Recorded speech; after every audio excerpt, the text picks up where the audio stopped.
Hey guys, AlduicS here, and we're back with Season 1, Episode 8 of 86. Only a matter of time, but the truths come out. Everything they were attempting to hide from Lena because they didn't want to hurt her feelings out of concern for her well-being and mental state was revealed. And it's a cruel reality. The gravity of their situation. Only death awaits the 86. All of these squads are essentially execution grounds, the gallows they're sent to, because the government doesn't want to be held accountable, doesn't want to honor their promises of post-military service. And if they manage to survive and move from battlefield to battlefield, utilizing their smarts, improving their chances essentially, it's obvious they become a threat. A chance of rebellion could occur, so they would obviously suppress them. This entire situation continues to be so messed up, with every new facet learned making me more and more flabbergasted. It leaves me speechless. It'll be a very difficult, a painstakingly long effort to hold the government accountable as Lena attempts to improve their situations to make a difference, not just with supplies or attempting to get reinforcements or provide proper backup in the form of like artillery with mortars and stuff like that, but to make sure that they'll be able to survive because she doesn't want to. She will use everything at her disposal. She'll stop at nothing to ensure they survive to make it to the end of this war. So will Jerome's protection run out? How many toes will she step on? And as we know with our history, it's almost impossible to hold governments properly accountable unless it's essentially undertaken by a massive amount of people, which sometimes includes coups d'etats, but I doubt we'll have that route, and I don't think she has many people that'll side with her in how she treats the 86. I'd love to see it if she gets more allies, of course, but it means she might have to oppose Annette or even oppose Jerome, because they've taken very different paths from her. Their stances on the 86 are very different. Overall, an incredible episode. It was straight up beautiful, and I can truly appreciate what it brings to the table, what it brings for the series. I said it once before, and I'll say it again. I adore this show. I love it. Straight up. It's easily one of my favorite series ever. Already climbing those rankings, everything I've seen so far. And with what we saw in that after credit scene, that beast of a unit, it could be a shepherd, it could be a black sheep, it could be something else entirely. As with the ultra long range artillery unit, we still don't know the full extent of their firepower, and it's fearsome. It caught us off guard with that decoy base and the obvious trap mission. So, what's going to happen next? But before we hop into the episode, check out my links down below. Make sure you leave a like, comment, subscribe, hit that bell icon to be notified when I upload next. Let's go. So, could it be that Rei's the enemy commander? So it's Rei versus Shin.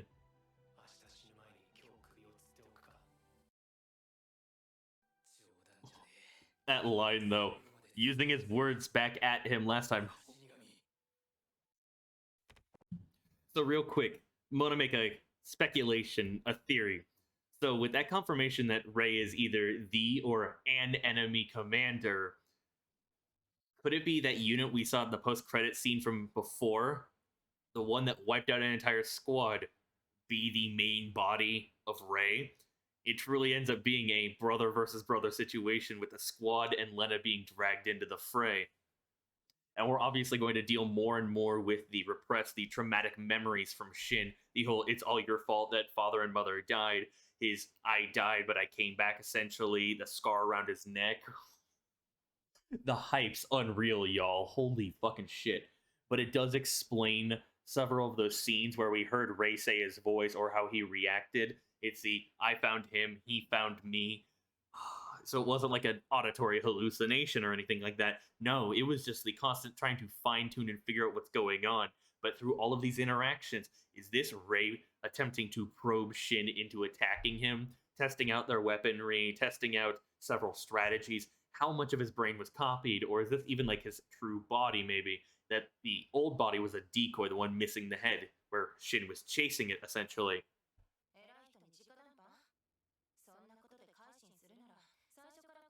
Still with that I gave up mindset, stuck in place accepting the status quo.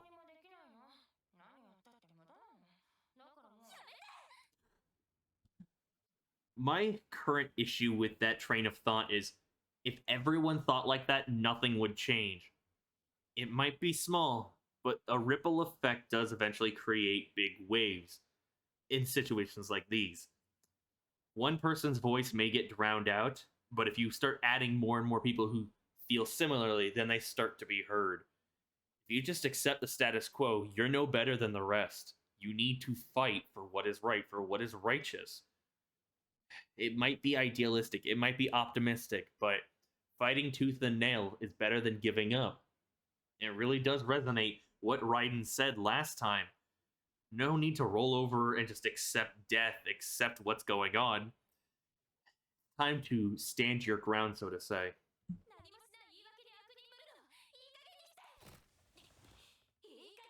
Oh, it's gonna come to a head. And if you're curious, yes, I will be using T-subs. The facial expressions, though, are on point, y'all. It's got me hyped. A light art also feels a little different.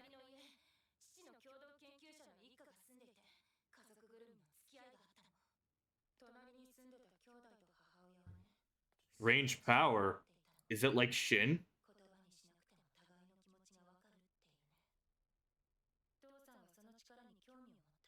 So the 86, or at least some of these people, could wield weird powers.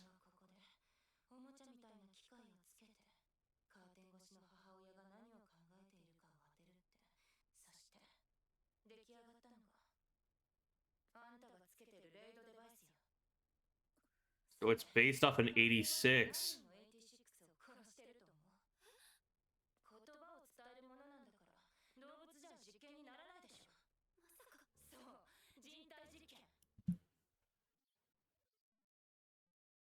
Do I regret staying up so late, ruining my sleep schedule, and experiencing all of this anxiety, all these twists, this demented nature of this show? No. But at the same time, I'm questioning my own sanity, especially when I feel more connected than ever with Annette and Shin, and all of these facial expressions, as I said, are on point. The way they're presenting them, the portrayal of the craziness, of the regrets, the broken nature of these individuals. It's so good. The lighting of this, though, it almost feels like kind of Shao Tucker from Full Metal Alchemist in the way they're presenting some of the scenes. It's crazy. So good.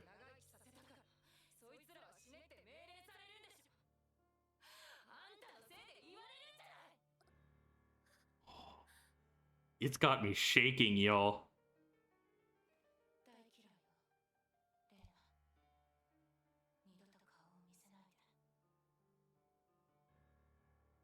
So they went there. Holy shit.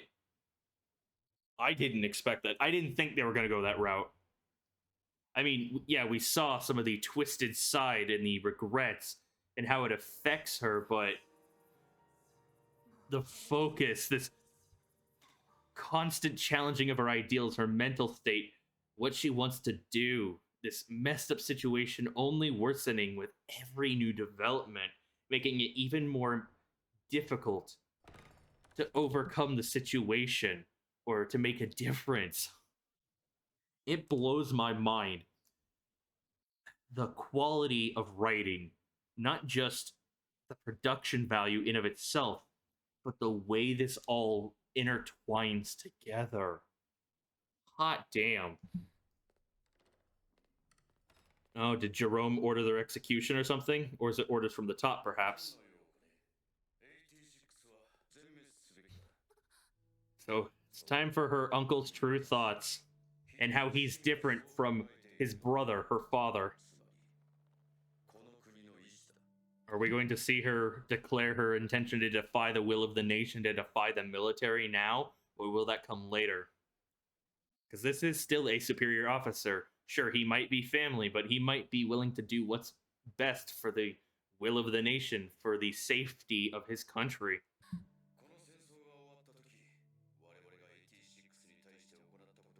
All these fucking government cover-ups. Rightfully so, because fuck y'all. Kind of curious to learn about some of the other countries in the world.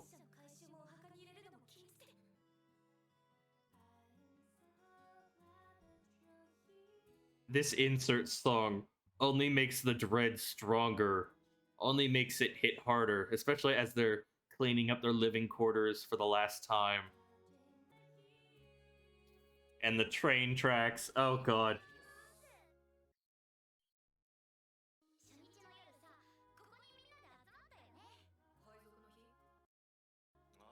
Oh no. The death flags. Oh.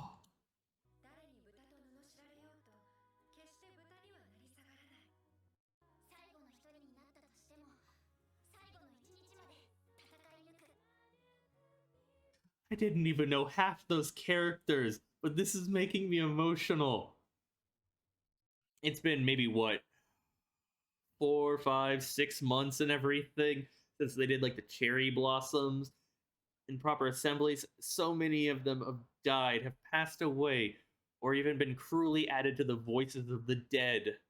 Their brains copied the horrifying experiences of death, or even just the suffering until you're put out of your misery by Shin.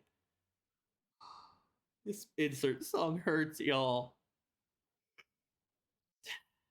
So I guess this proves how attached I am to this series and these characters, even though I know I shouldn't get attached to them because they'll very likely die. I don't even know if Shin will make it through to the very end of season 1. It's gonna be all or nothing. To think that we're only down to these 5.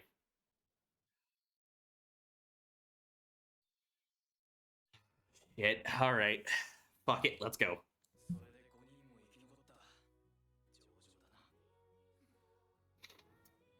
This entire situation's so messed up. We're back with another end credit scene. Ray. So it's a focus on him. The way we had like a loading icon in the background, and he was essentially killed and then copied, but his sense of self must have been so strong that even though he was dying, it didn't damage much of his brain. He was able to become a true shepherd. Oh. So we're dealing with these memories.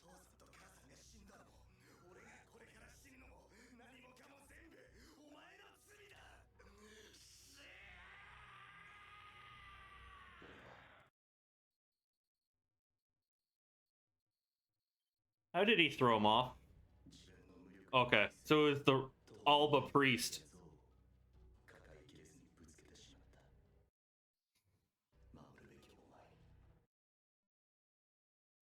The bruises, but not the scars.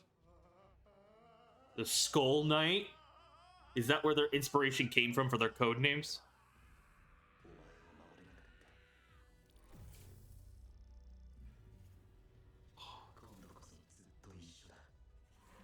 So that's his goal. He wants to make him a shepherd. And it was that unit from last time.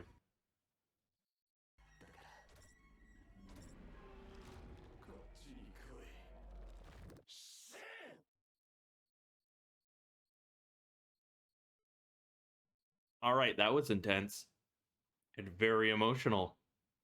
Still sort of sniffling here, drying the tears. But so that explains the goal of Rei, to liberate Shin from his mortal coil, to copy his brain and reunite them as brothers. His sense of self so strong, his desire to protect Shin, to rectify his mistakes, for taking out his anger and his regrets upon him when he was so young, his anger at his own powerlessness. The fact that Rei's actually that massive unit, the absolute beast we saw from last time's post-credit scene, the discussion of despair, everything that went down with Lena and Jerome, the fact the streak was broken, the major, our girl Lena, did not call, even if it's for the last time, because she's now despairing. She's realizing her own powerlessness and how everyone around her is essentially given up. They're embracing and acting like the villains of the government, essentially, because there's nothing that can be done to change the situation. or at least that's how they feel. But with what we know about Lena, I doubt she'll stay down and out for long. More than likely, she will connect with the Para-Raid and help them fight off Ray, because she doesn't want them to fight Ray, but it's going to be an inevitable battle. It's their final mission, essentially. It's a recon mission where if they retreat or fail, they will die. It blows me away how absolutely incredible this show's been. The writing, the stakes, the emotional weight portrayed in scenes, the facial expressions alone in this episode were on another level, and it left me speechless. It blew me away. The animator who was tasked with drawing facial expressions and body movements deserves praise, because that was so well done. It caught me off guard, but I adore it. I can't gush enough about it. I do have a feeling not only will Lena eventually go to the battlefield herself, because that's been a plot point. You want to be a true comrade, you have to fight alongside us, essentially, not sitting in a chair, not dictating from a bird's eye view, essentially, but actually fighting tooth and nail, risking life and limb.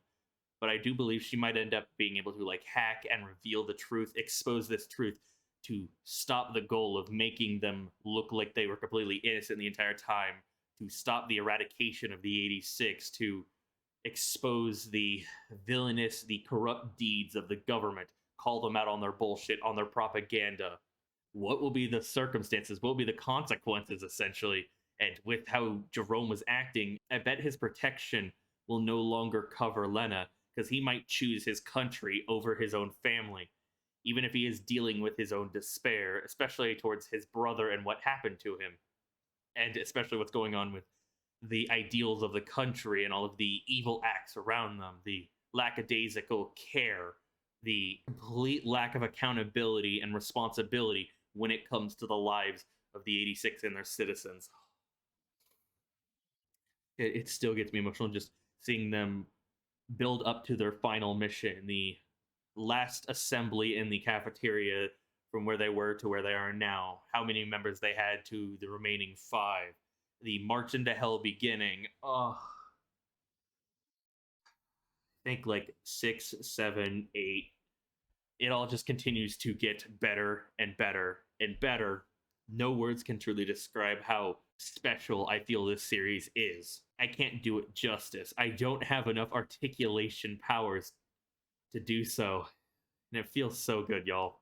I hate and feel nothing but gratitude towards y'all who voted for this on the poll, who made me watch this.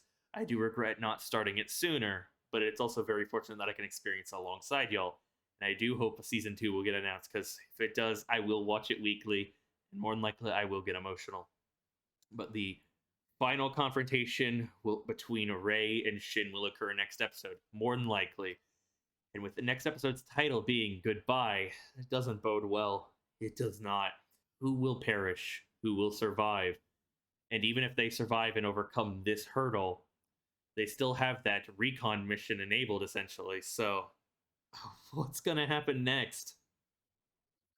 Because I'm not ready, y'all. I doubt anyone was ready for what's going to go down. And I wonder if Annette will essentially repair her relationship with Lena going forward, or if we'll need several episodes for that. To think they actually went that route, the whole I hate you, never show your face near me again. In her deep-seated regrets, learning what's been truly bothering her, why she's essentially accepted her fate, accepted the status quo, the circumstances behind her father's death, and even how the Para-Raid came to be. The entire situation just continues to be more and more messed up. But I love it and hate it. Either way, let me know your thoughts down below. Like, subscribe, hit that bell to be notified when I upload next. I need time to process, because I need to come to terms with what's going to go down and what's already been shown. Check out my links down below. This has been AlduicS. Peace.